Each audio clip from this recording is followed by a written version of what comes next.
Mateus capítulo 16, versículos de 13 a 28, diz assim a santa palavra do Senhor. Indo Jesus para os lados de Cesareia de Filipe, perguntou a seus discípulos: quem diz o povo ser o Filho do Homem? E eles responderam: uns dizem João Batista, outros Elias, e outros Jeremias ou algum dos profetas. Mas vós, continuou ele, quem dizeis que eu sou? Respondendo Simão Pedro, disse: tu és o Cristo, o Filho do Deus vivo. Então Jesus lhe afirmou: bem-aventurado és, Simão Barjonas, porque não foi carne e sangue que tu revelaram, mas meu Pai que está nos céus. Também eu te digo que tu és Pedro, e sobre esta pedra edificarei a minha igreja, e as portas do inferno não prevalecerão contra ela. Dar-te-ei as chaves do reino dos céus. O que ligares na terra terá sido ligado nos céus, e o que desligares na terra terá sido desligado nos céus. Então advertiu os discípulos de que a ninguém dissessem ser ele o Cristo. Desde esse tempo, começou Jesus Cristo a mostrar a seus discípulos que lhe era necessário seguir para Jerusalém e sofrer muitas coisas dos anciãos, dos principais sacerdotes e dos escribas, ser morto e ressuscitado no terceiro dia.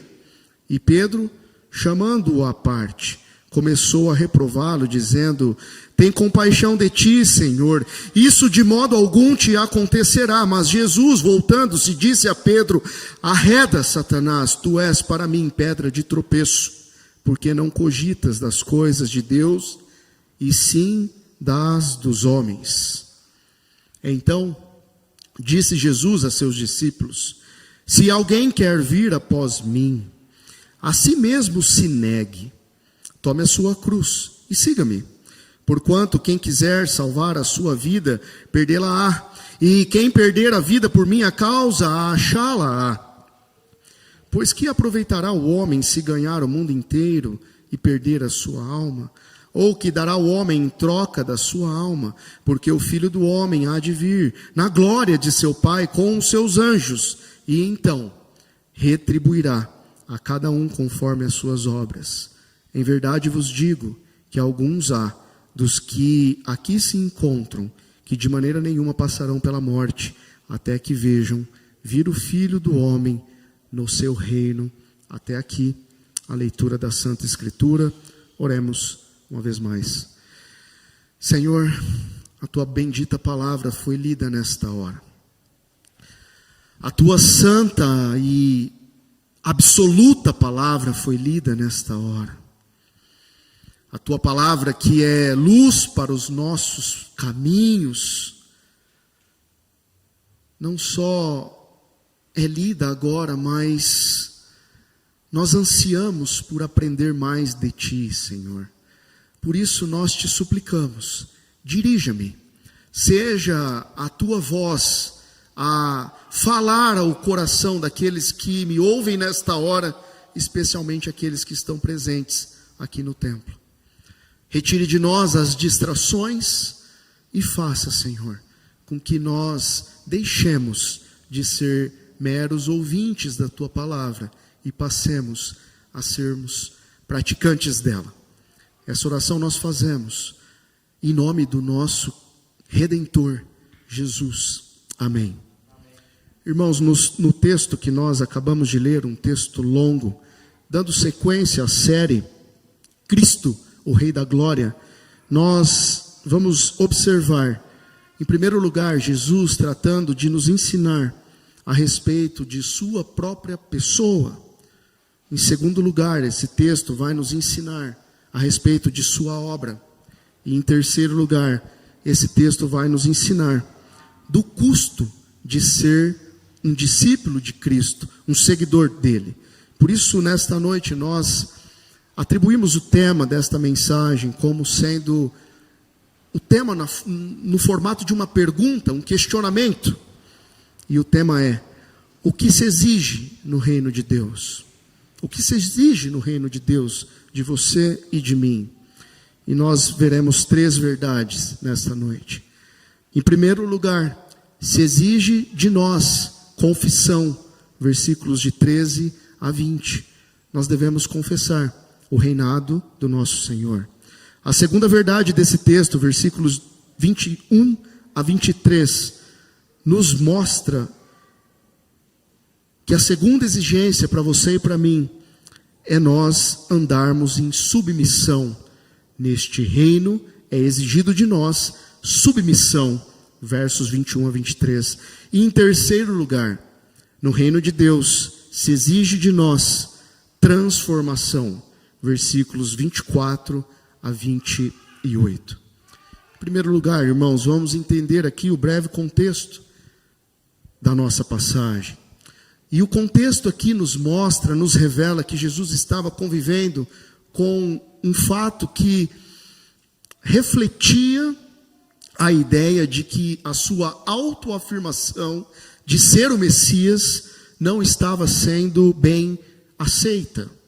Jesus estava sendo refutado quando dizia ser ele o Messias. E agora, nessa parte do Evangelho de Mateus, o próprio Senhor Jesus nos traz ao ponto culminante aqui do seu comissionamento aos discípulos, e aí ele vai então nos ensinar algo que ele já vinha ensinando desde quando nós abrimos aqui o Evangelho de Mateus. Há muito tempo ele está ensinando sobre a sua pessoa, sobre a sua obra e sobre o custo de sermos discípulos seus, mas agora, neste trecho, o nosso Senhor Jesus chega ao ápice de seu ensinamento. E a primeira verdade, então, aqui, já faz parte, vocês devem saber, irmãos, de um dos trechos mais controversos da igreja desde os dias da Reforma. Os irmãos devem saber que os romanistas, até hoje, tentam provar que Pedro foi o primeiro papa da história. E esse texto que nós acabamos de ler é o texto-chave para todos eles. Há, no entanto, muitas outras questões em torno destes 8 versículos inaugurais, e por isso vamos nos ater ao versículo 13, que começa assim: indo Jesus para os lados de Cesareia de Filipe, perguntou aos seus discípulos: quem diz o povo ser o Filho do Homem?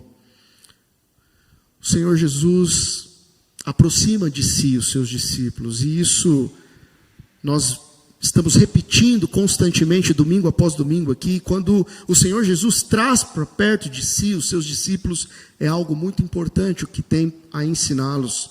Ele quer falar de uma maneira direta a esses discípulos, então ele aproxima esses discípulos de si, como que se falando ao pé do ouvido deles mesmo.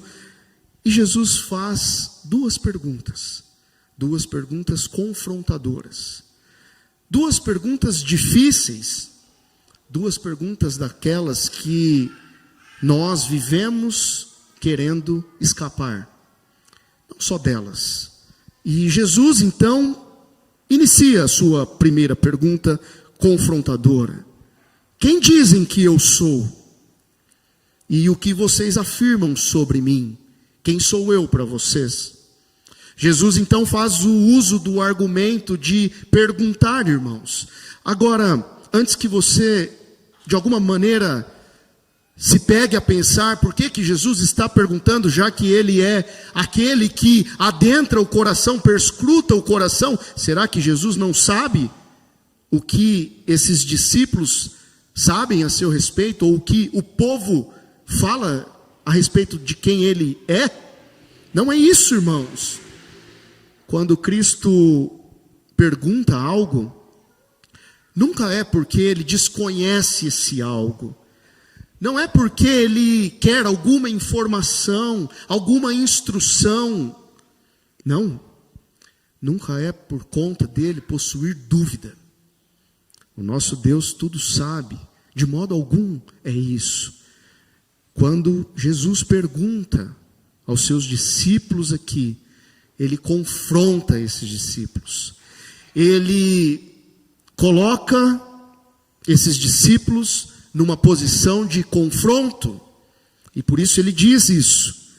Ele quer a confissão desses discípulos. Ele já sabe todas as coisas. Então ele confronta. Quem diz o povo ser o filho do homem? E vós, quem dizeis que sou?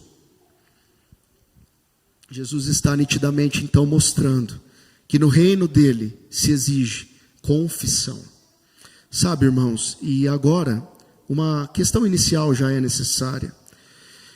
Muitas vezes nós guardamos muitas coisas dentro de nós. E nós somos diferentes, e isso é belo diante do Senhor. A multiforme graça do nosso Deus opera em pessoas diferentes, de culturas diferentes, de formações diferentes, de opiniões diferentes. E glória a Deus por sermos diferentes. E vocês sabem, irmãos, muitos de nós temos dificuldades de expor aquelas questões difíceis, questões que nós guardamos dentro de nós mesmos, não compartilhamos com ninguém.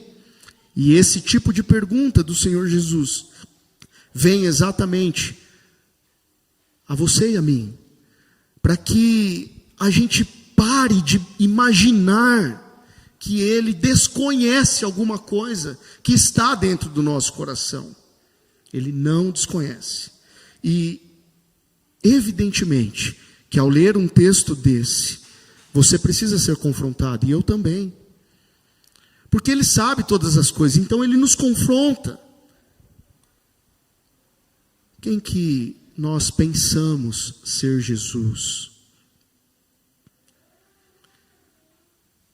Importa que nós confessemos a eles nossas dúvidas, nossos temores, nossas angústias, nossos dilemas, nossos pecados.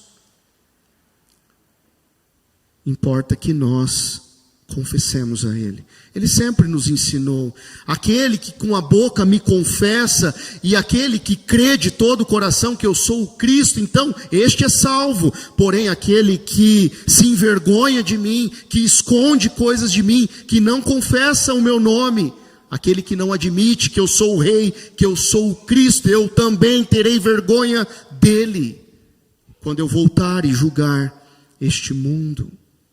Duas perguntas, talvez simples para nós lermos, mas confrontadoras o bastante para expor todo o nosso coração diante do Senhor. Reflita, porque Jesus continua a perguntar isso nesta noite.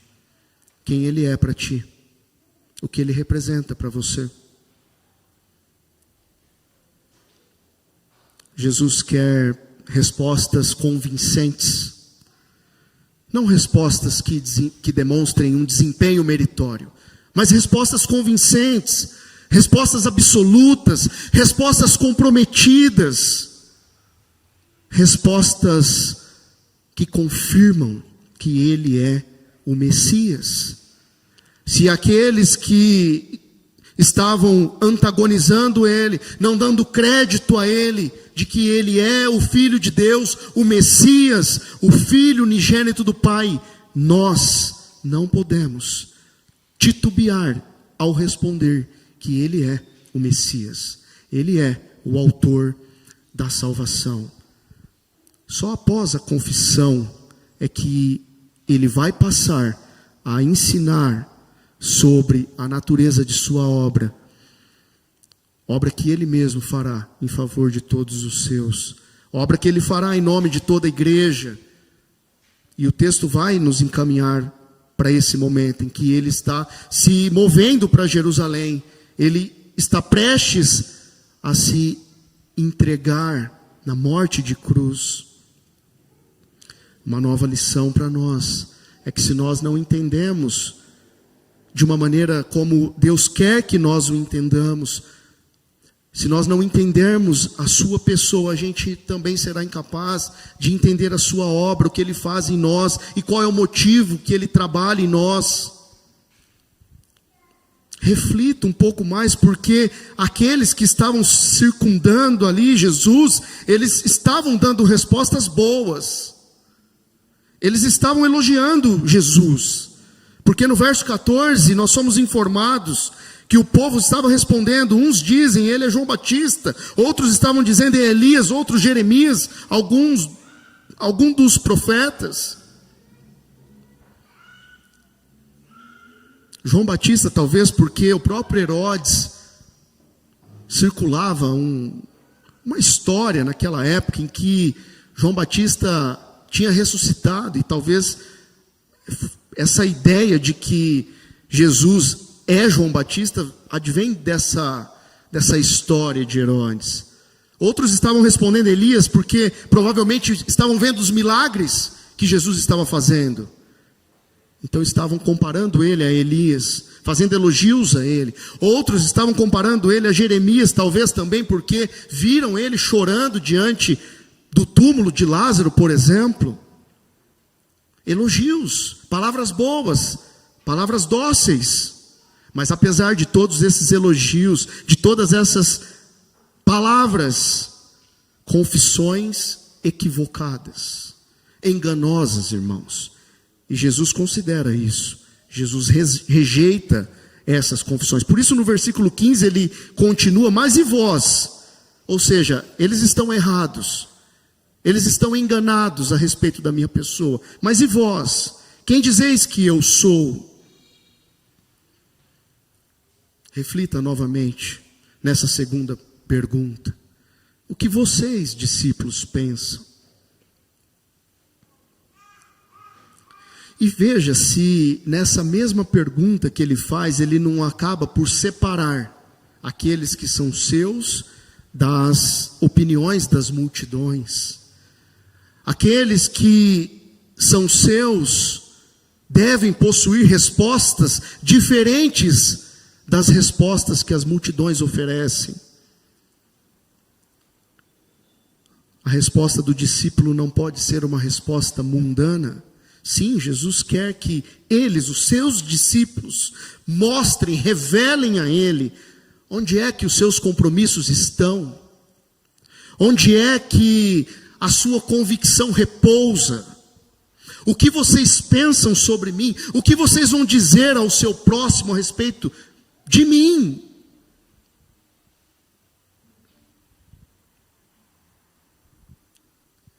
E a resposta, a pergunta aqui então ganha contornos, irmãos, porque fala diretamente com você e comigo. Muitas vezes nós guardamos muito de Jesus conosco. Muito de Jesus conosco. Às vezes nós nos envergonhamos. Eu não vou falar para aquela pessoa porque aquela pessoa me conheceu no momento em que eu não dava bom testemunho. Então eu não vou falar de Cristo. Eu não vou falar para aquela pessoa porque eu já falei tantas e tantas vezes para ela e ela me ignora. Eu não vou falar para aquela pessoa porque ela vive dopada por conceitos, por abstrações deste mundo.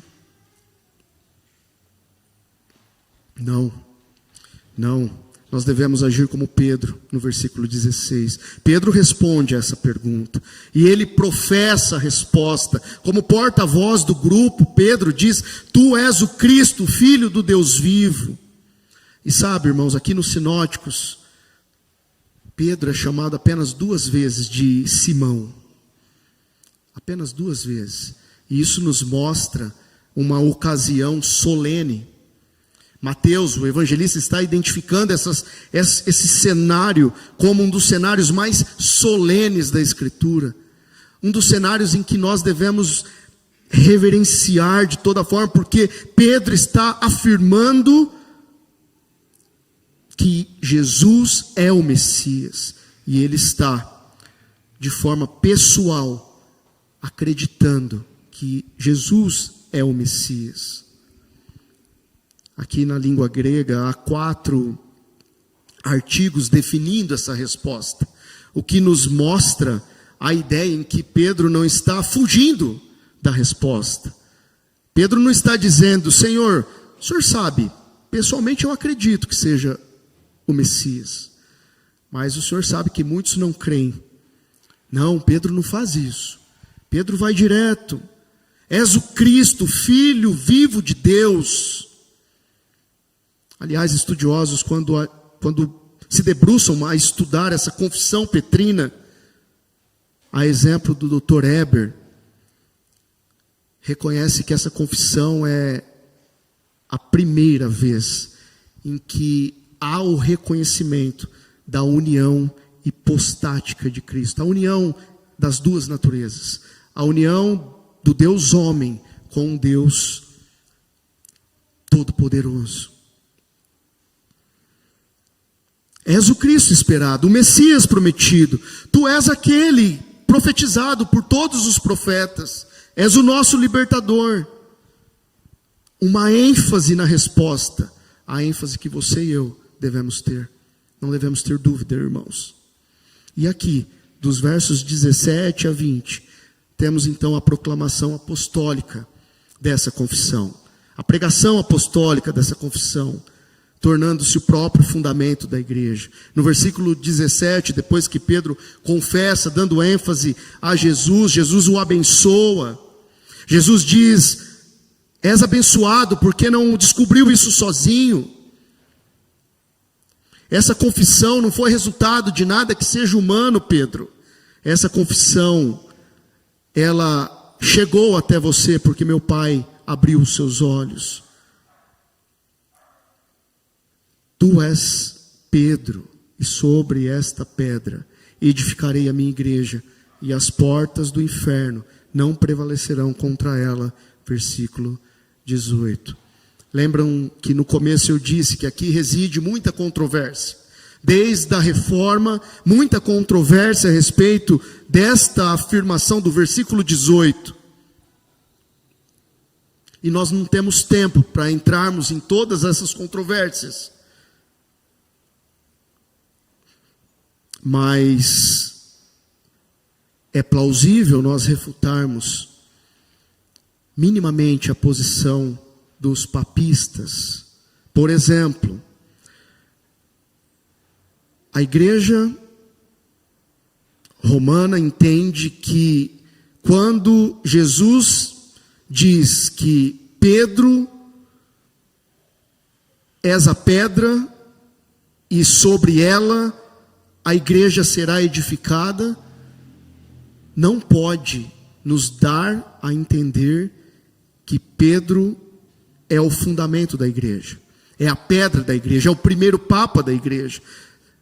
E o verso 23 é o que os estudiosos utilizam para liquidar esse argumento.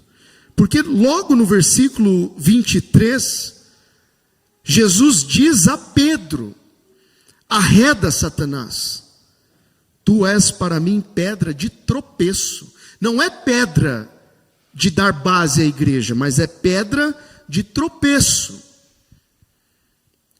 Então essa primeira visão romanista tem que ser refutada. Uma segunda visão é de que a rocha, de que a igreja está sustentada na rocha, se refere à confissão que Pedro faz. E uma terceira visão é que a rocha se refere então a Pedro e a todo o colégio apostólico, em vista de sua confissão como sendo o fundamento da igreja. Agora vejam, irmãos, por todo o Novo Testamento nós temos claro que Jesus é o fundamento da igreja. Cristo é o fundamento da igreja, e isso não se questiona. Por isso entendemos que no verso 18, Jesus está falando de si mesmo, como o dono e o construtor da igreja, mas que ele também vê os seus apóstolos como parte do corpo de pessoas, de discípulos, que ele está construindo esta igreja. E nesse sentido eles o vê como fundamento da igreja. Depois veja o texto de Efésios, capítulo 2, versículos 19 a 20. Texto de Apocalipse, capítulo 21, versículo 14. Que trazem a imagem da Jerusalém celestial e mostra que o fundamento daquela cidade é o nome dos apóstolos e dos anciãos. E assim o versículo 19 nos encaminha para o desfecho aqui desse assunto. As chaves estão sendo dadas a Pedro e aos apóstolos, porque agora eles têm o poder de determinar quem é admitido e quem não é admitido perante a igreja visível. É o ligar e o desligar aqui. É um termo, irmãos, rabínico, que aqui indica como que na igreja nós devemos lidar com posturas, termos de conduta, como será a pregação, como será a disciplina da igreja, a comunhão. O que se exige no reino de Deus, confissão. É a primeira verdade do nosso texto. A segunda verdade do nosso texto, o que se exige no reino de Deus, submissão. Versículos 21 a 23, submissão no reino de Deus. Pensando aqui, irmãos, nos versos de 21 a 23, nós percebemos Jesus ensinando sobre a sua obra. Ensinou sobre a sua pessoa, agora ensina sobre a sua obra. Note como a pessoa e a obra de Cristo estão ligadas. Irmãos, nitidamente aqui nesses versos de 21 a 23, Satanás, o impostor da nossa alma, o malfeitor da nossa alma, o mentiroso, o enganador, Satanás aqui está usando Pedro para que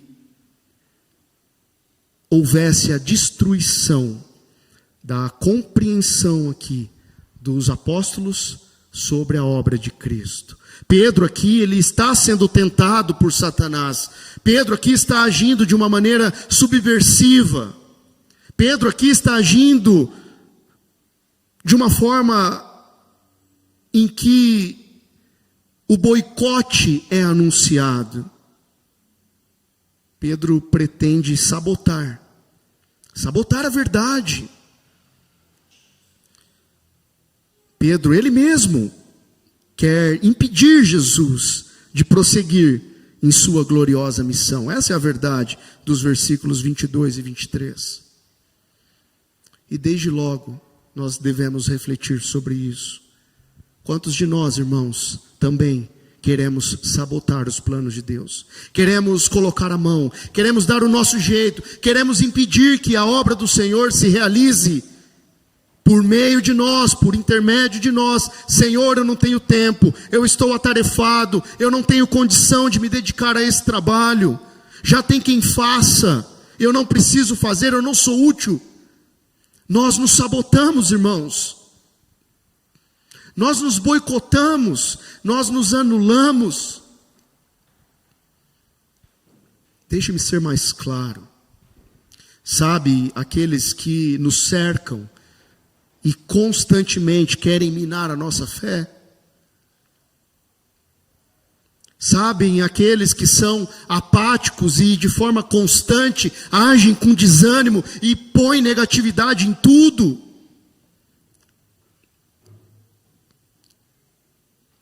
Quando isso não acontece de nós para nós, seja quem for, você ou não, faça como Jesus fez, arreda, fique longe, não venha boicotar. Eu quero cumprir a vontade do Senhor. Se Ele te chama para a obra, não espere o amanhã, faça, obedeça, se submeta, porque no reino de Deus é exigido submissão. E por isso Jesus então engrossa aqui mais a sua palavra. E ele diz: é chegada a hora de ir para Jerusalém. Confusão, irmãos. Jesus desejava seguir a sua jornada,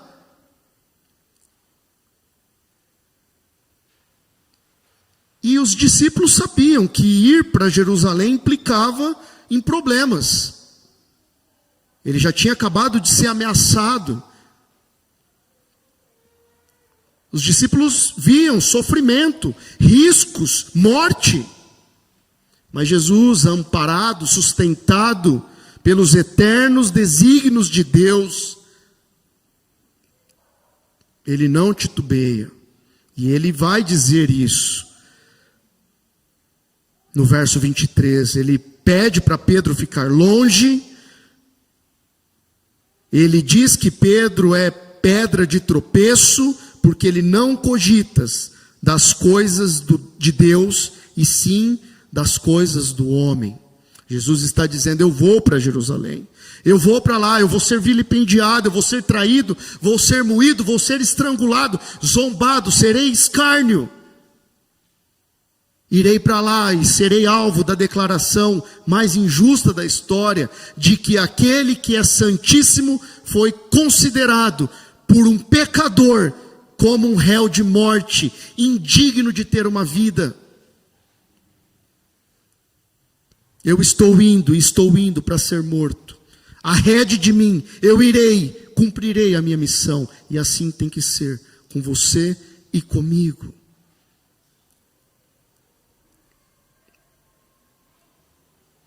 Por outras palavras, Jesus está dizendo: é necessário que isso aconteça. Há um desígnio aqui. Eu estou cumprindo uma agenda. E como uma ovelha muda perante os seus tosquiadores, o Rei da Glória nos exige submissão para fazermos parte do reino de Deus. A terceira verdade do nosso texto exige de nós transformação. Versículos 24 a 28. Considerando a sério, irmãos, que temos pregado Cristo, o Rei da Glória, é chegado o momento em que a essência do reino é anunciada pelo nosso Senhor Jesus. A essência, aquele ponto máximo da exigência que Ele faz para você e para que eu façamos parte de seu reino. E a essência é a transformação, é a cruz. Não adianta. Não é outro o pedido de Cristo. A transformação, a renovação da mente, a cruz. Por isso, aqui em nosso texto, primeiro ele ensina a respeito de si, quem ele era. Depois ele ensinou a respeito de sua obra, sua missão, sua dor, sua agonia. E agora ele conecta o significado de sua pessoa, de sua obra, a humilhação, a perseguição, o sofrimento, a morte de cruz, a vida transformada que ele propõe aos seus discípulos naquele momento da escrita e propõe a você e a mim no dia de hoje. A transformação não é opcional para nós termos uma nova vida, uma vida em novidade. Jesus então aqui está estabelecendo um padrão, uma lei, irmãos, um padrão de vida para cada cristão. A vivência da vida cristã envolve as três cristalinas posturas de transformação escritas em nossos versículos de 24 a 28. A primeira postura cristalina, abnegação. Quer fazer parte do reino de Deus, quer tomar a sua cruz, quer ser transformado, abnegação. Passe a colocar os interesses do seu próximo acima dos seus interesses. Isso não é fácil. Na verdade, de uma maneira bem particular, esse é o trecho da Escritura, de toda a Escritura, que mais mexe comigo. E deve mexer com você, não porque você seja igual a mim, mas, irmãos, colocar os interesses do nosso próximo acima dos nossos é o que de mais difícil nós temos na experiência de vida.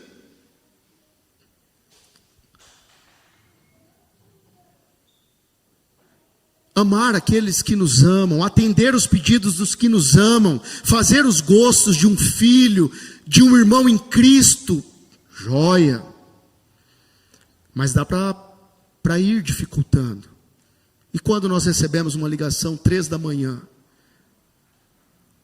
Nós colocamos o interesse do nosso próximo acima dos nossos. E quando nos pedem algo que vai nos custar praticamente tudo, e não é menos que Cristo pede de você e de mim, Ele pede tudo, Ele não quer uma fatia da vida, uma parte da vida. Abnegação, ser servo, transformar-se a deixar o egocentrismo, tornar-se mais do que um altruísta, é tornar-se um servo bíblico. O verso 24 nos mostra isso. Quer vir após mim, quer imitar-me, negue-se, renegue-se a si mesmo, tome a sua cruz e siga-me. E aqui no contexto, irmãos, aceitem, discípulos, eu vou subir para Jerusalém, eu vou sofrer muito, serei sim esmagado, mas a minha morte vai beneficiá-los. Todos que são eleitos são beneficiados pela morte do Cordeiro. O poder salvador que há na morte vicária do nosso Senhor. Reflita, você quer ser considerado como um seguidor dele, digno do reino? Então adote a postura de abnegar-se. Diga adeus a si mesmo, aos seus próprios interesses. Aceite a dor, a vergonha, o escárnio, a humilhação. Por minha causa e em minha causa, negue-se a si mesmo. Então, depois disso, venha e siga-me. Recentemente nós pregamos no Salmo 131, um dos salmos mais lindos da Escritura. E ali o salmista é claro e categórico que ele não aspira coisas demasiadamente grandes para ele, porque ele fez com que a sua alma se assossegasse nos braços do Pai. Renúncia, irmãos, renúncia ao anseio de possuir, ao desejo de poder por meramente ter poder, a renúncia ao desejo de destinar glórias aos homens. Entenda, há algo maior a ser feito, algo maior do que o seu próprio interesse. E esse algo maior não é o interesse de um pastor, de presbíteros, de igreja. Esse interesse é o interesse de Deus, o Pai. É o interesse do reino de Deus. No nome dele, suporte as aflições, leve a cruz, porque tudo isso vai nos conformar à imagem dele. Nos versículos de 25 a 28, Jesus continuando a expor os motivos pelos quais o cidadão do reino deve ser transformado, negando-se a si mesmo. Novamente ele lista mais 3 motivos. Ele diz: aprendam de mim, passem a dizer, não a minha vontade, Senhor, mas a tua vontade seja feita. É o versículo 25. Quem quiser salvar a sua vida, perdê-la-á, e quem perder a vida por minha causa, achá-la-á. Não a minha vontade, Senhor, a sua seja feita. O segundo motivo, nenhum ganho temporal se compara à perda da alma. É a realidade do versículo 26. Nenhum ganho temporal, nada.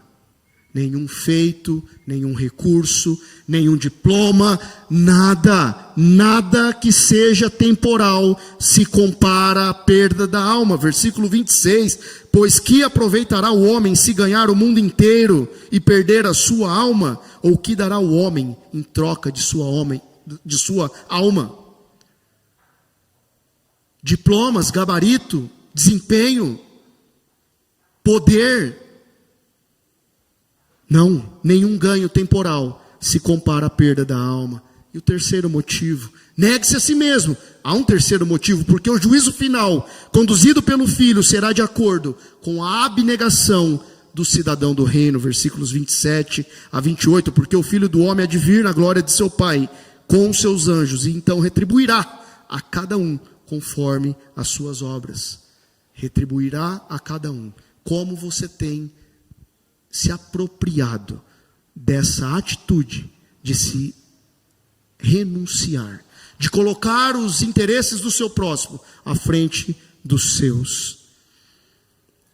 Reflita uma vez mais e nós já nos encaminhamos para a conclusão deste sermão. O que você tem buscado na tua jornada? Apenas a preservação da sua reputação?